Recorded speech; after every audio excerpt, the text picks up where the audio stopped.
I'll give you the champions from the rivalry game. On offense, two quarterbacks grade out champion efforts, J.T. Barrett and Dwayne Haskins. Dwayne really came in and played well, 6 for 7 for just under 100 yards and 3 rushes for 24 yards. Receivers did really an excellent job blocking. We didn't throw the ball as much as we normally do, but K.J. Paris and Johnny Dixon all graded champions. Offensive linemen, we had 3 great champions, Jamarco Jones, Michael Jordan, and Billy Price. And players of the game, we had 2 of them, co-players of the game. Isaiah Prince had 6 knockdowns and played very well. His maturity and growth has been really much needed and really exceptional right now. And Marcus Ball, how about that one? Co-player of the game against our rival. Had touchdown catch, but more importantly, really blocked well. And I can't say enough about Marcus. The improvement as a underachiever to a very good player, a guy that I have an incredible amount, we all do, have a lot of respect for the way he's turned it around, and he's a very good team player for us right now. On defense, you had Nick Bosa, Jalen Holmes, Tyquan Lewis, Draymond Jones, all graded champions. At linebacker, you had 3 of them, Jerome Baker, Worley, and Tuff Borland. The back end of our defense, you had Kendall Sheffield's really come on his 4 out of 4, make a play. Opportunities, Damon Webb and Jordan Fuller had 8 out of 10 opportunities, and obviously had a huge interception in that game. And co-players of the game, Sam Hubbard, 95% grade out, 2.5 sacks, a QB hurry, 1 QB knockdown, and just played terrific. And this guy really played well, got his hand on a field goal, should have got his hand on a punt, but he graded out 95%, 17 of 20, had 20 opportunities to make a play, 8 tackles, 4 assists, and that's Denzel Ward. Special teams, guys did some great things on kickoff for us. Jeff Okuda, he also tackled a guy on a punt for minus 2-yard return. Justin Hilliard continues to be exceptional for us, and Zach Tourneur is hard to say he's not one of our best players on special teams for us. Player of the game, 16 plays, 22 production points, 2 kickoff tackles, and is really doing a lot of things for us maybe that not everybody sees, but much respect, and that's Eric Smith. And with that said, obviously honored to represent arguably the best conference in America and arguably the toughest division in America in the Big Ten championship game in Indianapolis, and we're going to do all our best we can to represent Ohio State and go play our best. So I'll answer questions for you. Front row middle, Dave. Urban, this Greg Schiano situation is so incredibly unusual with this mob kind of coming at him, Tennessee rescinding the offer. I'm just curious, what are your emotions regarding that? Are you angry about this? Just what's your take on all of this? No, I'm not angry. I'll make this comment that I've said it many times. He's an elite person, elite father, elite husband, elite friend, and elite football coach. I stand by my coach, and I just don't know enough, and it's not fair to my players to make any more comments than that because we have a huge game this week. Regarding that J.T. Barrett's status, do you know yet? Will he play? It's moved into probable right now. He's really doing a nice job with all the rehab. Front row right, Austin. In regards to JT's injury, he described it kind of after the game as like locking it into place and moving his knee around. Like, what is the injury? Cartilage. It's loose cartilage? Or? Meniscus. Yeah, I don't want to pretend like I know, but I've dealt with this before, and it's a cartilage that once it comes out of the area, I don't know what the hell I'm talking about. So. And he made it hard to understand too. Like I didn't know what kind of injury we were talking about. We'll work on it the next few days. Let me know if you figure it out. So he said it's been something that's all year. Like, have you had to manage that at all with him? I really haven't. I see that he gets it worked on and all that, but until I looked over on the bench and I saw him, that's the first time I saw him. Far right, Clay. You've done this 3 times now, I think. How do you keep this team? Is there an issue when you come off an emotional win to play another game that might be even bigger? Yeah, that's a concern. Every team's different. You can't just say this is the way we've done it in the past because every team's different. This happens to be a somewhat mature team. and the turnaround here is laser focus, and they've been good. And I'd put a lot of reliance on my older guys because they've earned that right. Front row right, Tim. Yeah, Urban, the way Dwayne played in place of JT, what does that do for a coaching staff and also a team, you think, from a confidence factor, knowing you now have that guy? And does he factor into maybe the plans this week in some form or fashion? Great question. And first of all, the comfort, and it's still so young. I mean, I can't say it's comfort yet, but to see him perform in that environment, and more importantly, against that defense. That's an elite defense. And to come in, I can't remember what the score was, but we were down, I know that. And to come in, and I think someone said 17 unanswered points. And and more than a coach, the comfort and the confidence that those other 10 players have. A quarterback is the most unique position in all of sport. And to see that there's confidence amongst them, and when he was rewarded yesterday as a great in on a champion, I could see it in a room that there is a lot of confidence in him. But does it, like if you see any kind of like, as Hayden Fry used to call it, a hitch in the get-along, if you see any kind of hitch in JT Barrett's get-along on Saturday, does it make you a little more, I don't know if eager's the right word. No, eager's not the right word, but would you? I get your question. Yeah, would you get the hook? I mean, you know what I mean, that you know you've got a guy that's proven himself. I mean, that's an option. I can't speak, and for that moment, because that's a lot of things go into it, score, et cetera, et cetera, et cetera, and how we're playing on defense, et cetera, et cetera.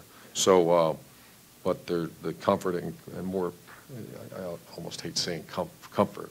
It's the confidence, because you've seen it. You know, I asked you after the game, Hubbard and Denzel Ward especially, did they jump out at you? And obviously they were your co-players of the game, but when you watched Hubbard on video, he seemed to be all over the field at times. What specifically, what did you see out of him Saturday from an effort standpoint? He's just an energizer. I mean, he just doesn't, once again, it's a credit to his family. He knows one speed, and that's you turn him on and he goes. And he's one of my all-time favorite players. Far left, Lori. Coach, such an important part of JT's game is being mobile. If he is able to play as a quarterback, more of a traditional throwing quarterback on Saturday, but has a little less mobility because of his injury, are you still going to play him, or would that be a? It's too early to tell. That's what this week's for. But those are all things we take in consideration. Wisconsin is so linebacker driven. I mean, their top 2 leaders in sacks, tackles for loss, and tackles period are all linebackers. What are they doing so well then? Well, they run a 3-4 defense primarily, and so there's 4 of them on the field at all times. And one of them is primarily a rusher, the boundary guy. So it's, just a lot of respect for their coach. I got a lot of respect for the athletic director. It's like I've been in this conference now 6 years, and is what it is. And I think they do an excellent job of development of players and recruiting of players, because it's the same. You can turn it on back. We played them, I want to think, in the second year here, right? 13, maybe the first year. Was it first year? Yeah, there. We beat them overtime, and then second year here when Gary Anderson was there, yeah. Front row left, Doug. You guys are getting ready for game 13. Got a lot of tough games this year. Just where do you think your team is physically, mentally, emotionally at this point in the season? Energized because of where we're at. I mean, this has been a stretch. That's one of the great things. When I was at Florida, we always played Florida State before the SEC championship game, and I guess that was good for fans and everybody. It was tough on players, and we play our rival, and you can't say, well, we saved a little bit of energy for this next one. No. So that's. But also, our guys are energized, ready to go for this one. And you've talked about the Big Ten East. Everybody knows what this division is like. When you play in a division like that, does it toughen you up, or does it wear you out? To be determined. I think you have no choice, but it toughens you up. But that's where I got to be smart, and our coaches got to be smart. We understand what they've been through, and this was a tough. Think about where this has gone in 6 years on the side of the conference. Right next door, Bill.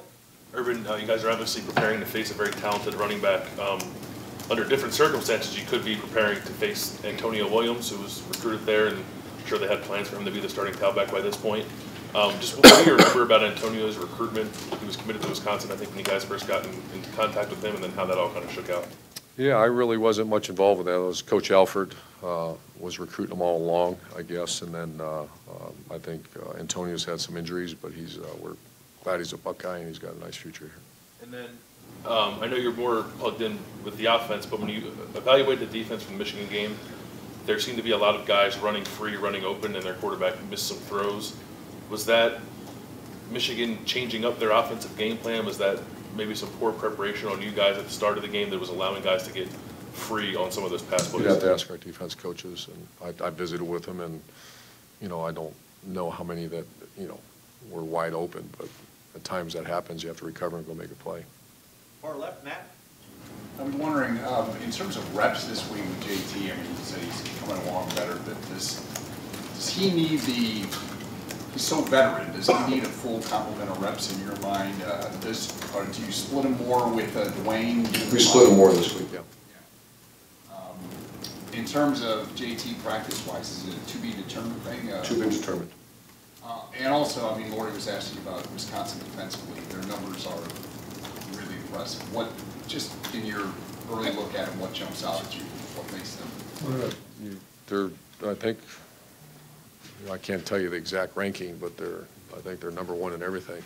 And, very good skilled athletes. They play a lot of man coverage, and they are giant up front, and it's like a linebacker, every year, no disrespect to this group or no disrespect to previous groups, but I can't remember ever playing Wisconsin without elite linebackers. Second row left, Ari. Urban, your friend Chip Kelly's back in college football. He's got a job this weekend, as I'm sure you're aware.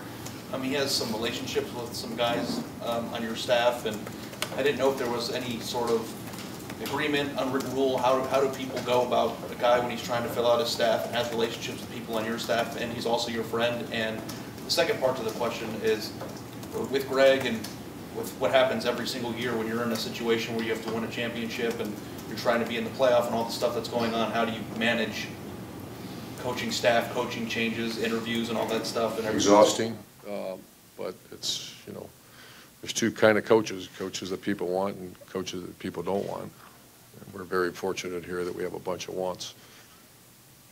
As far as Chip Kelly's concerned, I've not talked to Chip. I'm glad he's in. He's a very good friend. Our focus is on beating Wisconsin, and then certainly there will be zero conversation throughout this week. Front row right, Bill. Greg Schiano is more than just a coach to you. I know he's a good friend. Just to see him go through what he went through yesterday as a friend, what was that like for you? As a friend, and I wasn't obviously part of any phone calls. I was part of a conversation with him several times, and sometimes, the one thing about coaching has got to be a perfect fit, and maybe it wasn't. So that's once again, I'm certainly not saying that, but move on and keep swinging as hard as you can. You're at a great place. And a question about the challenge of facing, as you said, Wisconsin is always Wisconsin, of facing that run game, the power run game. Obviously, your defensive line, your defense is very good against the run. Can you just describe that challenge this week? Yeah, they're giant offensive linemen in Wisconsin. And obviously a very good challenge against an elite running back. Last couple questions. Second row right, Tony. Urban, you know how good Maurice Hurst is. How impressed were you, and what did you think of the job that Demetrius and Michael Jordan did against him? They did okay. 73s are the real deal, and he's gotten better and better and better, and it's time for him to go to the NFL and get paid. That's how much respect I have for him as a player, though. And he's not the lone soldier there. That other big dude, 320-pound, number 90, it's time for him to go, move on, too. And JT has not practiced yet this week. He did practice yesterday. I did not practice yesterday. And finally, Jared, over to the right. Urban, just to follow up from yesterday, maybe even this morning, did you get any clarity from Michigan or any evaluation there? What happened? No, that's all administratively. I made a comment that they should look into it, and I guess that blew up and all that. They should. Your quarterback got hit on the sideline before the game, but I trust that all the right people are looking into it. And sidelines have gotten, it's too much now. And I know I can speak on behalf of our sideline, and I'm disappointed. From this point forward, there'll be no human being near our sideline. That's not. My follow-up, where does that go? And then how did the follow-up? I don't know. I don't know.